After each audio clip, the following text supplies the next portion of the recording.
Yeah, so a very good morning to all of it and the leaders who are regarding what is happening today, the marking of Uganda's independence. And that is what I am going to try and do. First, we've just come back from the West Nile, where on Monday we were celebrating the life of one of our colleagues who passed on, the Honorable John Drazua Rumadri and his late wife. And West Nile and northern Uganda, as we celebrate this independence, are really cut off. They are like a different country now. Because, as you know, the bridge which was being used to go to the north is no longer working. It was closed, Karuma Bridge. And so it takes 2 days to go to West Nile because everybody has to either pass through the park, Maxon Falls Park, which is only open a few hours, and where you are restricted to a speed of 40 kilometers an hour going through, or to go through the ferry at Masindi Port or at Wanseko going to Paimur. These two ferries are simply overwhelmed because of the traffic that now has to go through those places. And so it's a very, very difficult time for the people of northern Uganda, whom, as you have heard, were already the poorest people in our country. So I just wanted to highlight the situation in northern Uganda, very sad situation in northern Uganda. Of course, the road to Arua is even more depressing, terrible road, especially now from Nebi on to Arua.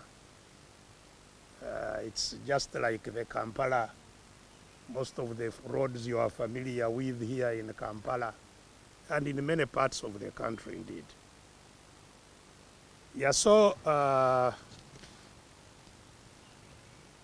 I would like to,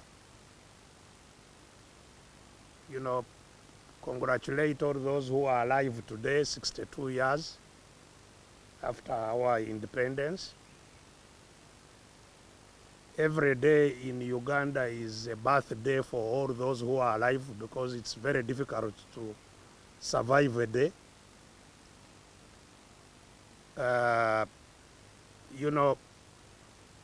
Uganda was captured by the British.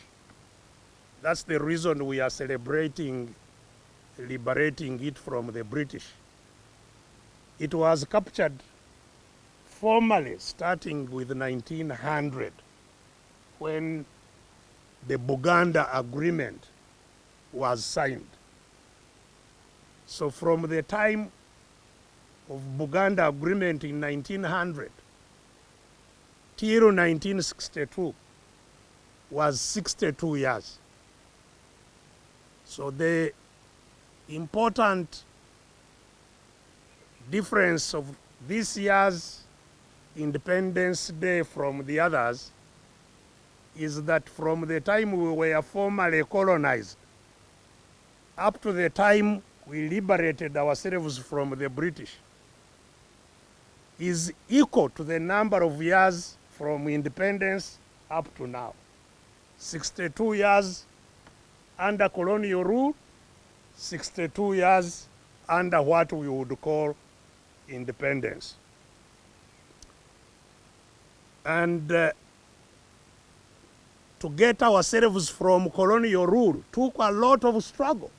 Some of our people have forgotten the immense sacrifices that were made by our ancestors in freeing Uganda from the British. It took a struggle, and a successful one at that. The struggle for independence was mainly to achieve three things. The first one was to achieve freedom or liberty, to have freedom to think, freedom to speak, and freedom to act as we want, which we did not have. We were fighting for that freedom to think, talk, and act as we wish by ourselves. Secondly, we were fighting for power. Power to decide how the country gets governed. Power to implement programs that would make the people of Uganda better. In other words, power to act on programs that would improve the lives of Ugandans. We were fighting for power to have justice amongst ourselves, to have fairness amongst ourselves. Because previously we would be judged by the British. We wanted to judge ourselves if we made mistakes. And fourthly, we were fighting to control our wealth, the resources of Uganda, and to use them equitably to improve our lot. So that was the power we were fighting for.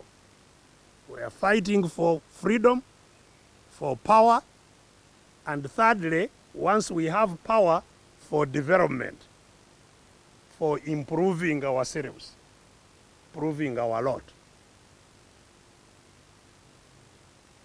And as I have said, that fight was successful. In 1962, the British handed over the country back to us.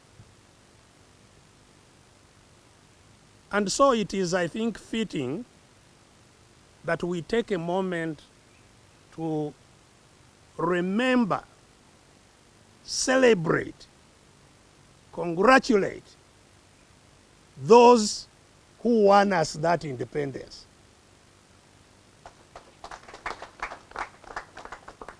The activists who fought, the I.K. Musazis, the Augustine Kamias of those days, Abu Bakar Mayanjas, the Jole Jo Chiwanukas, the Beni Chiwanukas, the Milton Obotes, and many other activists that fought to free Uganda. They made immense sacrifices at individual level, at a family level, and so on. And of course, quite many died in that struggle.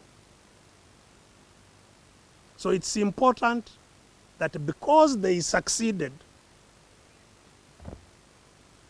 against all those sacrifices, that we remember and celebrate them. Now, you know, of course, following that independence, they formed an independence government, 1962. the independence government set out an agenda to consummate that independence. And the agenda had mainly three objectives to deal with at independence: to fight ignorance,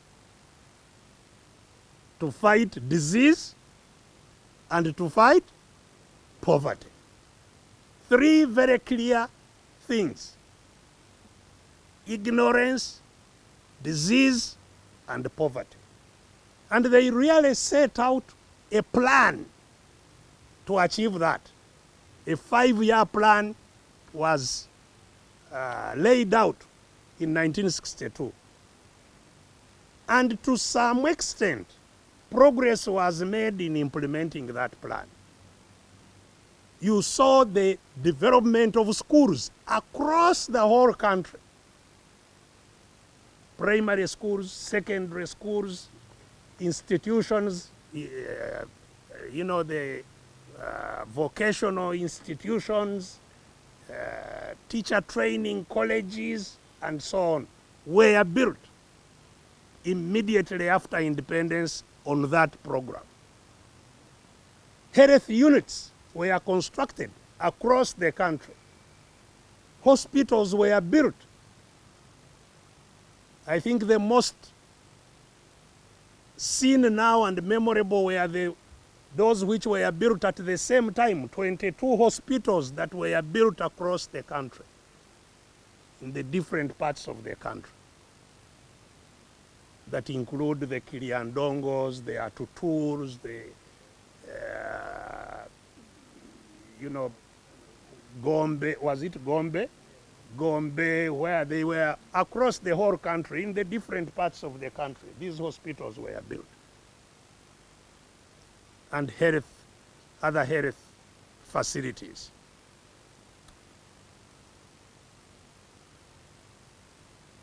So there was progress being made.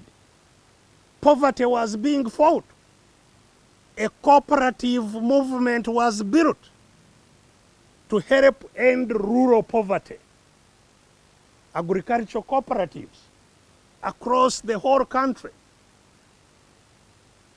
with improved technology, improved seeds, improved agricultural techniques, extension services. And indeed, life was looking up for most Ugandans. But then, boom, trouble began with the leaders of independence seeking to again capture the power from the people. And trouble started around 1964, and in 1966, the worst happened. The independence constitution was overthrown by force of arms. The overthrow of the constitution did not just mean the overthrow of the document that you read as the constitution, just like you see the Uganda Constitution today written on Uganda Constitution 1995. That's not what is overthrown. What was overthrown were the three things that we had won: freedom, power, and the attendant development. They were overthrown, 1966. And power now owned by those who controlled force. Regrettably, since that time up to today, power has never come back to the people of Uganda. Liberty has not gone back to the people of Uganda. And that attendant development has not come back to the people of Uganda. 62 years on. That is the reality. 2 years we have had.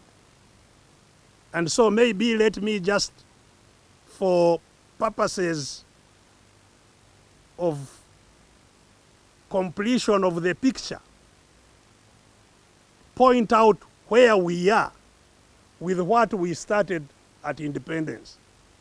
Fighting ignorance, disease, and poverty. So, as we talk right now, education, which is the most important, that's why it was made number one, ending ignorance. Countries develop depending on the amount or extent of knowledge that they build within the country. It is knowledge that propels progress. And knowledge is built largely, not only, but largely through education, formal education. Of course, knowledge is also built elsewhere, in the family, in the where people are always generating and adding on to knowledge. But the most effective and consistent way of building knowledge is through formal education, teaching people. And today, 62 years on, you know, I have been especially using the example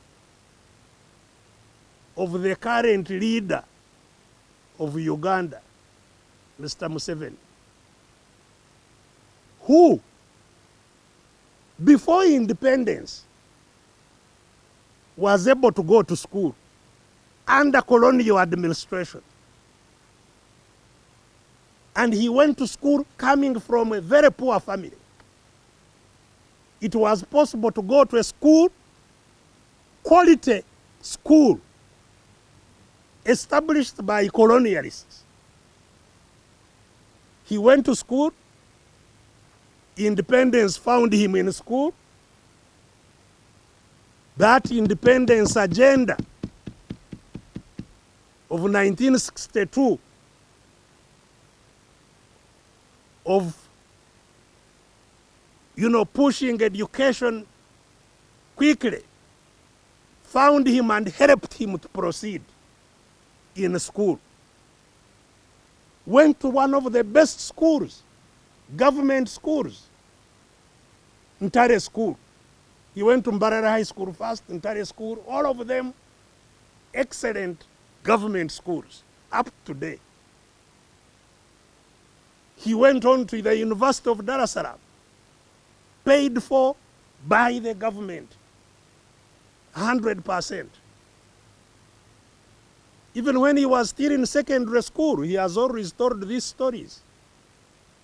He was able to teach lower classes and earn money to help his own other siblings while at school, and a free school while in the school, because education was completely free from senior 4. And in senior education, people who came from poor families were given bursaries that would cover their school fees. So he arises from a very poor family until he becomes a president. Education was an equalizer. The school where he studied from today, Mbarara High School and Ntare School, if God put him back to childhood today, he will never, ever set his foot in Ntare School. Never. Or Mbarara High School. He would never go there. Because Ntare school today charges not less than 2 million per term to study there. It's still a government school. 2 million a term to go to Ntare school. There is absolutely no way a child of Kaguta would have gone to Ntare. So, he has been in the government now for nearly 40 of the 62 years, 39 to be precise. 39 of the 62 years. That's 2/3 for 65% of the time of independence. He has been the leader. He has destroyed the possibility of people like him, poor people, ever getting education. Today, the reports are all over. You find about 1.8 million children who register in primary one a year.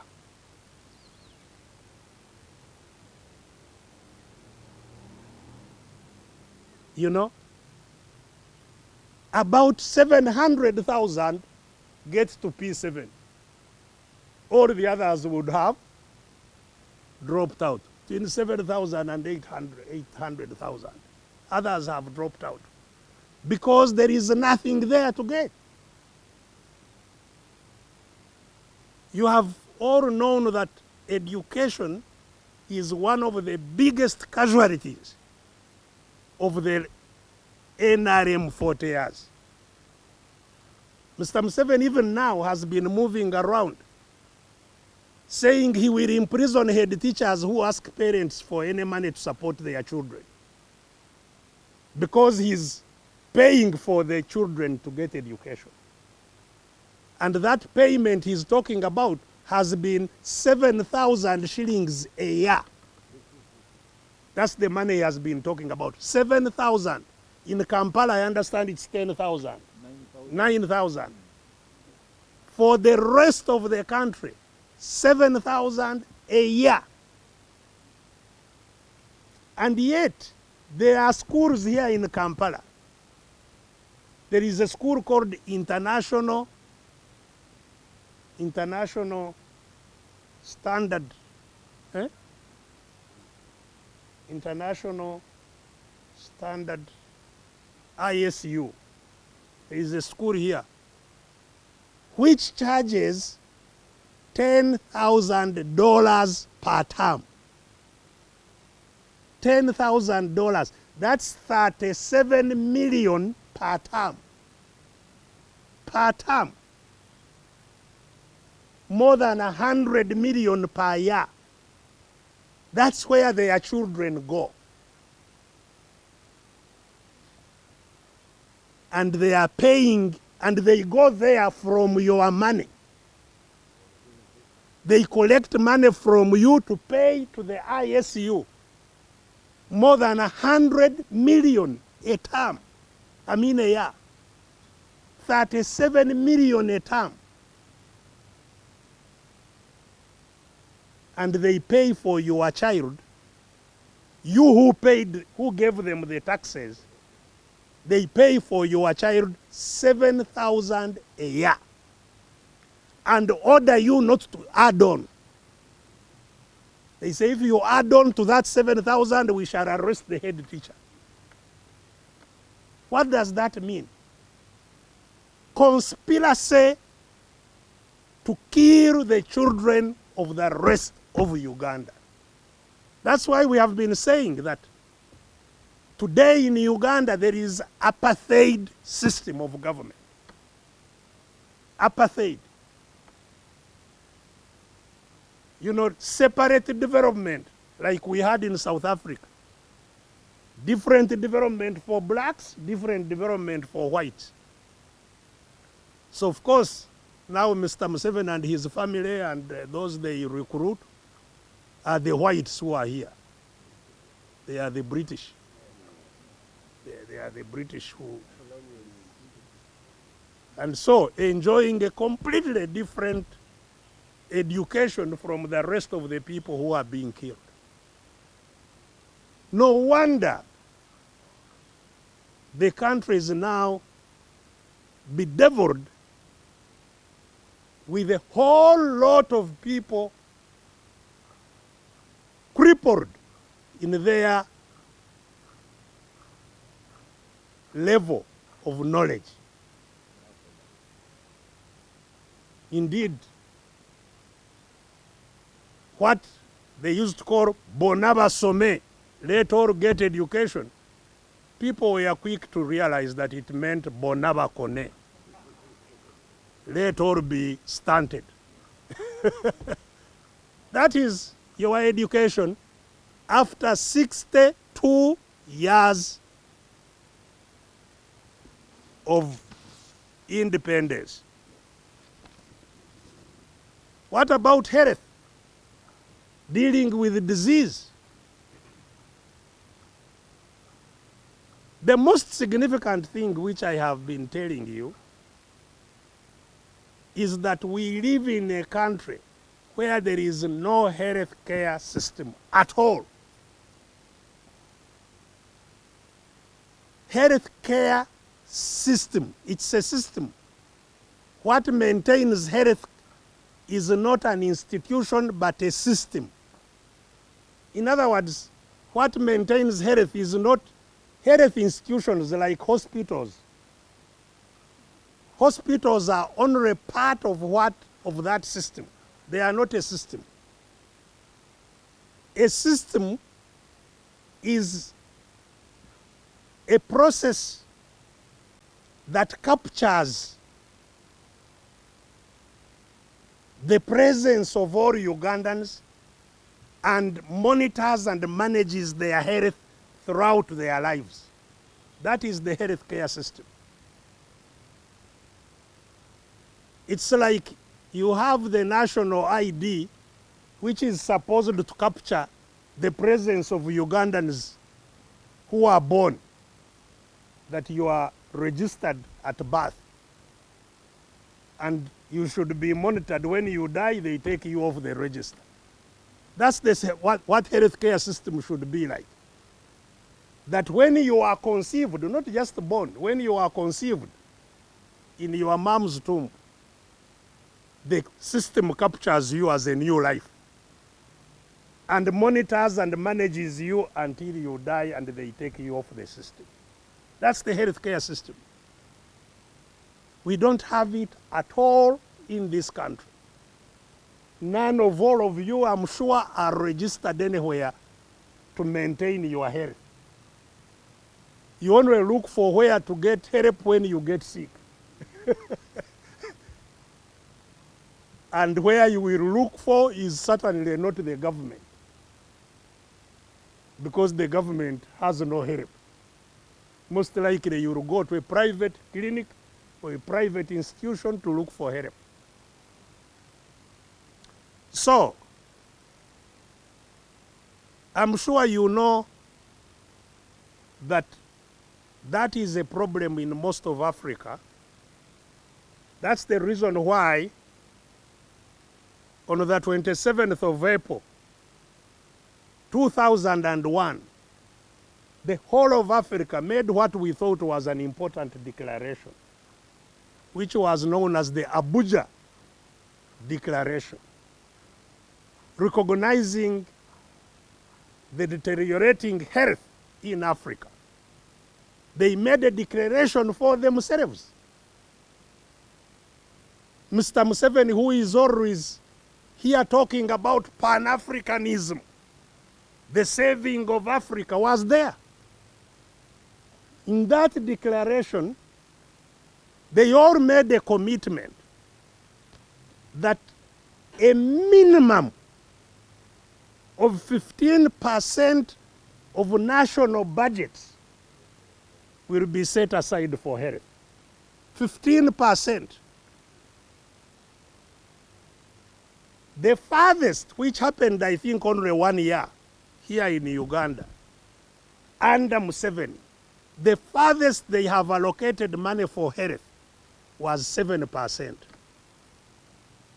For the most part, including this year, it is 4% and below. They made the declaration. But when you hear him talking about Pan-Africanism, patriotism, love for Uganda, he makes a budget which he signs with 4 or less % for the health of Ugandans. And as a result of that, the effects on our health are there for everybody to see. If you, by the way, before I go to the results, they also in 2003 made another big pronouncement for Africa. It was made in Maputo, called the Maputo Declaration, 2003 in July. And they, at that time, made that declaration for agriculture and food security, because hunger was one of the biggest, and continues to be one of the biggest problems in Africa. So they went to Maputo, Mozambique, and made a declaration that a minimum of 10% of national budgets must be committed to agriculture to ensure that there is food security. Again, in Uganda, I think at most they have been allocating 3% for agriculture.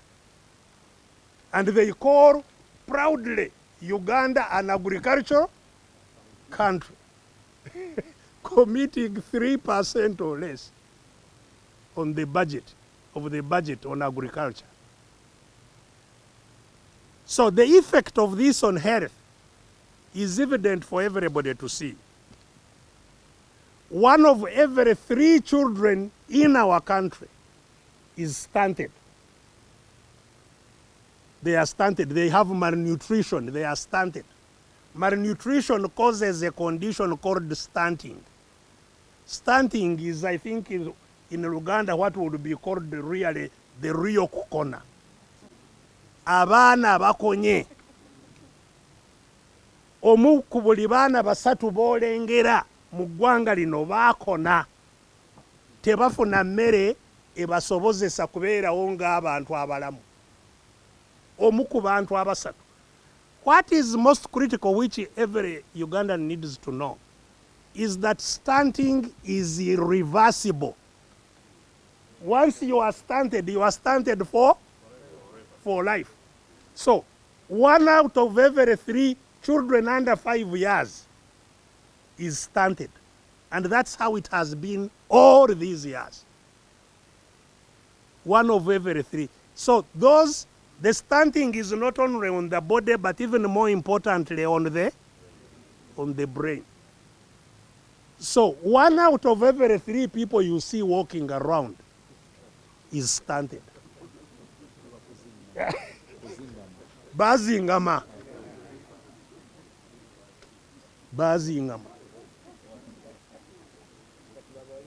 Under the watch of the 39-year-old government of Mr. Museveni. Because they even held a celebration soon to celebrate achievements. That is the achievement they have for people.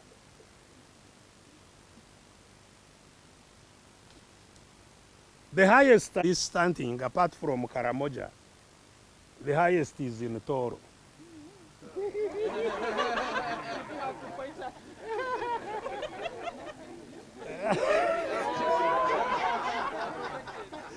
You should lead the fight. Toro must lead the fight. The highest stunting is in Toro, apart from Karamoja. And we must congratulate the people of Teso. In spite of all the wars and suffering they have, That's where there is least stunting. They have fought in spite of all that. They have the least stunting in Life Teso. expectancy is the highest in Teso. You know? Yes. So one needs to have to learn from them what are they doing. But nationally, that is the situation. 1 out of every 3. So when we say 1 out of every 3, it's not in every part of the country. If you go in Karamoja, about 8 out of 10 are stunted. Karamoja, parts of, especially Lamuo in Acholi, Lamuo, Kitugum, that is a very another terrible place, and other places. Unfortunately, Kasese is also not doing well at all in terms of stunting. Kasese, that area there, Kasese around Arbat, Nebi, that's another pocket of high stunting, and so on and so forth. Maternal death, the women who die in childbirth or because of pregnancy-related issues, is still extremely high. In the developed world, you find it's between 1 and maybe 4 per 100,000 births, the ones who die in childbirth. And normally when that happens, there is an inquiry. Well, how did this happen? Nobody should die because of pregnancy, you know? Here, there has been a celebration of the reduction. And indeed, there has been some reduction, maybe. In 2006, it was 418 compared to the 3 or 2 per 1,000 who were dying. It went a little down to 336. I don't know, that was 2016. I don't know what has been captured in the recent statistics. But even as I read this, we must acknowledge that our records are part of the victims of the misgovernance we have. We don't have records that you can trust.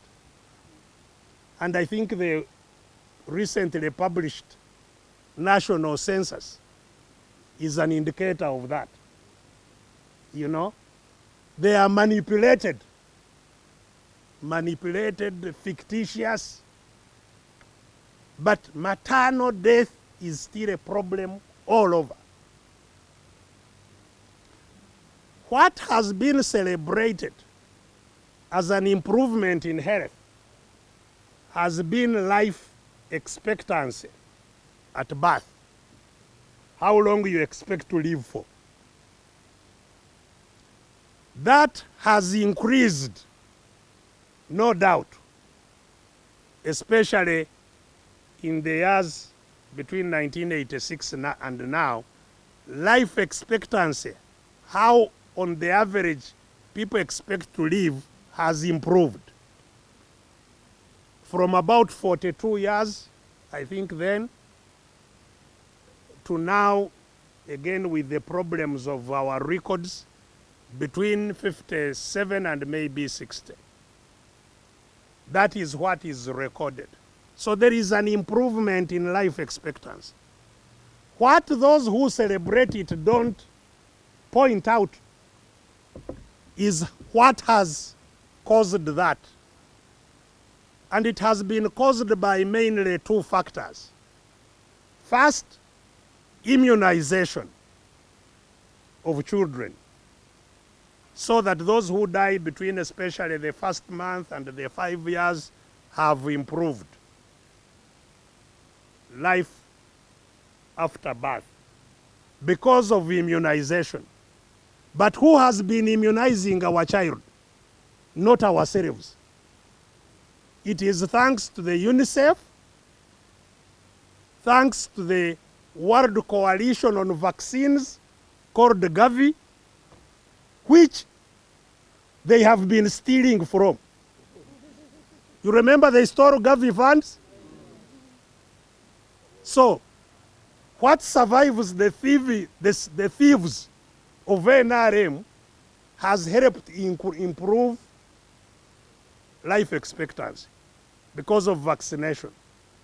Secondly, has been the management of HIV AIDS, which was killing very many people then, and thanks to the supply of ARVs and other related healthcare interventions, the HIV deaths dramatically went down.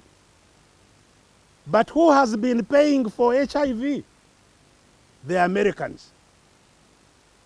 Almost 100% paid for by American taxpayers, whom someone you saw recently saying, I'm going to chase them out of Uganda. You know? Those have been the two interventions that I think have contributed to the increase in life expectancy. And so I think it is fitting, as we celebrate independence, to thank the taxpayers of other countries that have saved Ugandans. Yes, we must contribute to Gavi, who contribute to the immunization of Ugandans, and the international effort of UNICEF that coordinates it. We must celebrate the American taxpayers who have paid for the control of HIV/AIDS in Uganda and other healthcare interventions. The health expenditure of Uganda is contributed to by 70% from American taxpayers. 70%. So that is the state of health after 62 years. Ignorance, disease. So it means we are still swimming in disease. That is where we live. We live in disease because we have no health care system. Realize that all these critical areas have been dominated by the family of Mr. Museveni. His wife to cripple education,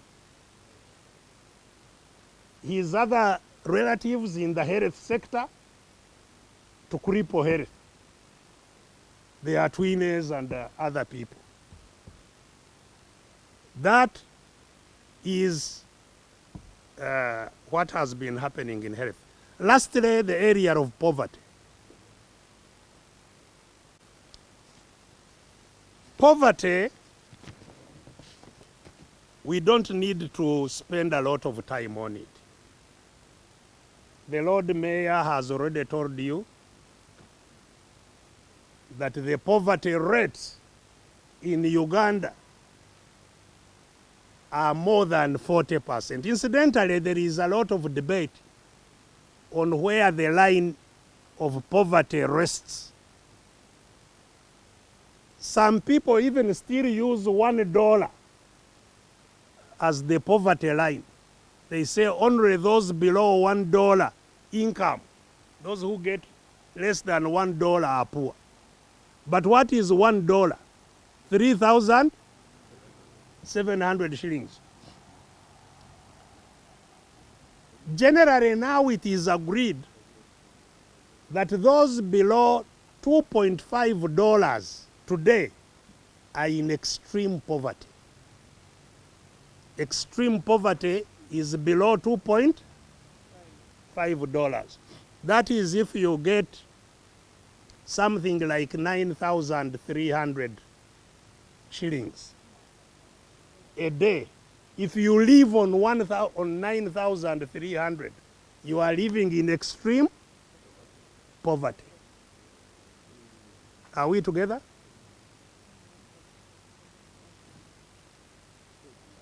And, you know, the greatest majority of Ugandans don't get 9,300 for their survival a day. So really, the greatest majority, including those government employees, because 10,000 is 300,000. Those who get a take home of 300,000, even from government, you find there are few. You know, a take home of 3,000, of 300,000. So we don't need to dwell on the poverty situation. Everybody lives in, almost everybody lives in extreme poverty. After 62 years, Uganda is still ranked among the highly indebted, poor countries. HIPIC, they call them HIPIC. Highly indebted, poor country. After 62 years of independence. And of course, you might have heard Mr. Museveni among his celebrations. They don't talk about the condition of people. They talk about condition of industries. I don't know, roads or power or what, as what is development, not human development. They talk about GDP, not what the person has to survive. GDP is what they call gross product in the country. That is a very, very, you know, confusing and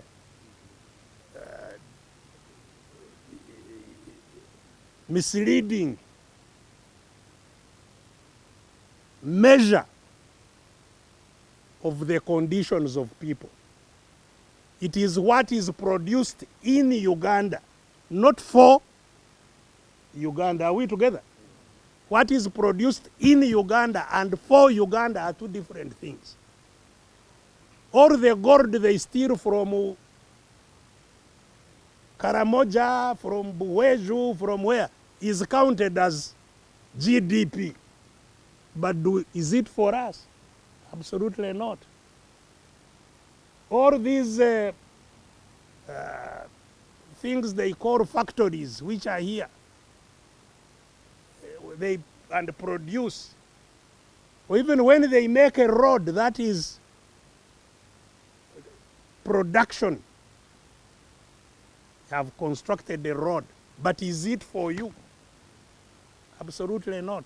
It is to take away what is yours, not to bring to you. So the poverty situation in the country is definitely alarming, and again, it's not equal in the country.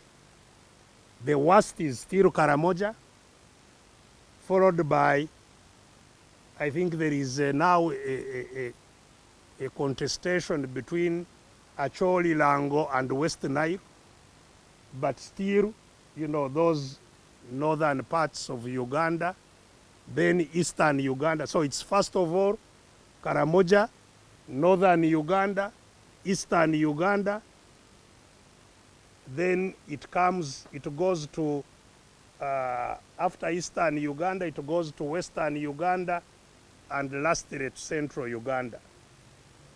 But again, in central Uganda, it is misleading, because again, people produce from central Uganda, but not for central Uganda. Are we together? So again, in central Uganda, you find the most poor people, but attached to richness within central Uganda. So that is the state of our country at this independence of 62 years, generally. 2 years, no peaceful change of government. 62 years of constitutional instability, as the Omolode has said. 62 years of violation of human rights. 62 years of corruption that has never been seen in Uganda. You know, you heard that the IGG, whom I think also downplays the situation, the IGG last week said that 25 billion is stolen every day, every single day in corruption. That is the official figure. Corruption, 62 years after independence. So, the reason we are in this situation, as I pointed out, is not surprising. From 1966, the benefits of independence were reversed. Freedom, power, and the attendant development were reversed. And that's why we are where we are. Solution, second, liberation. Second, liberation. It is not yet Uhuru. We must have a second, liberation.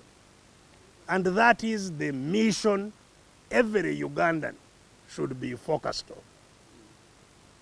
Liberation will not happen by simply wishing, dreaming, lamenting. Liberation will not come.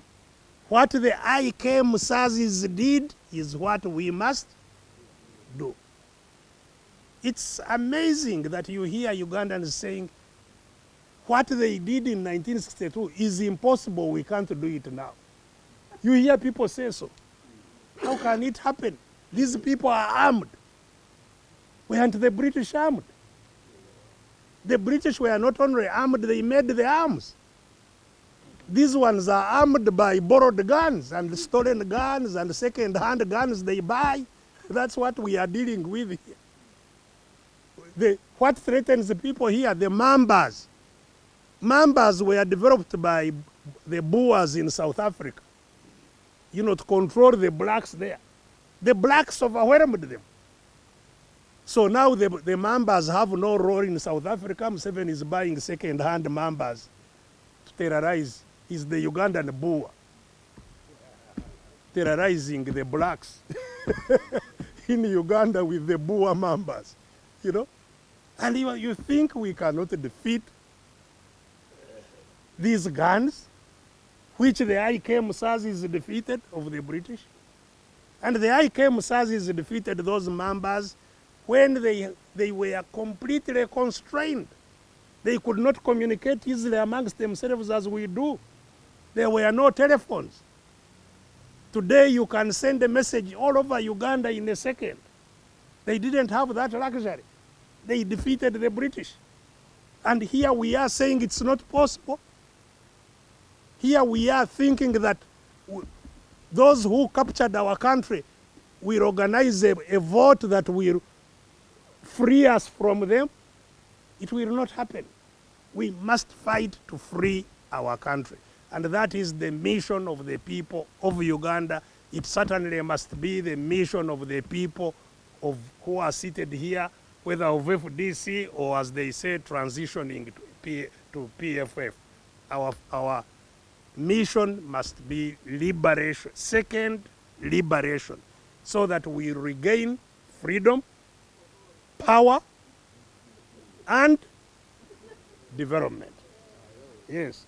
I hear that the new slogan is freedom for all. And all for freedom. Yes, all will not get freedom unless they fight. All will when all fight. And all must fight for their freedom.